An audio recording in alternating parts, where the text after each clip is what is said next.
è uno dei più grossi esperti dell'acqua mondiale. Abbiamo qua il professor Riccardo Petrello. L'acqua potabile.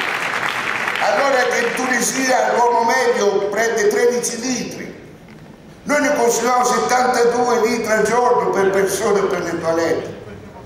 Quelli che saranno e ci rappresenteranno ora nei comuni, ma devono battersi per cambiare questo. Non bisogna più avere l'acqua per la toilette, che è uno scandalo. I medici ce lo direbbero, perché prendiamo l'acqua per poi portarla alla morte, perché le mettiamo allora subito nelle discariche. L'acqua potabile, che non serve a nulla per i nostri pipì e per le nostre defecazioni. 72 litri al giorno, e lo chiamiamo pubblico questo, e ci consideriamo cittadini. Allora, altro problema, l'uso dell'acqua pubblica negli usi domestici rappresenta solo il 20% di tutti i prelievi dell'acqua in Italia, ma circa il 50% nell'agricoltura, e sappiamo bene che il 40% di tutta l'acqua utilizzata in agricoltura si perde perché usiamo questo sistema di irrigazione a polverizzazione, si perde. Noi perdiamo il 40% del 50% dell'acqua che prendiamo in tutta l'Italia per l'agricoltura, stupidamente. E poi finalmente utilizziamo l'acqua per l'agricoltura, per l'industria, inquinandola, e facciamo un uso sprecoso, dilapidatore della risorsa della vita che è l'acqua. Tale idrico, sia di acqua di superficie che acqua sotterranea, che poteva essere buono, invece lo stiamo distruggendo.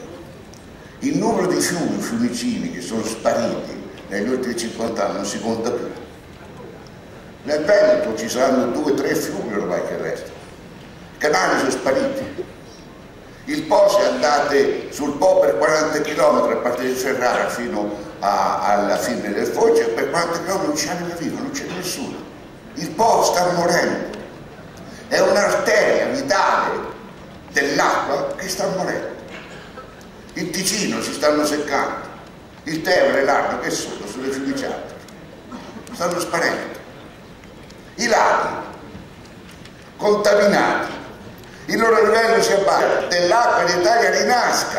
E San Francesco parlava dell'acqua come sorella, e noi la violentiamo ogni giorno a questa sorella, noi ne violentiamo l'acqua semplicemente perché non ci pensiamo, perché siamo semplicemente così.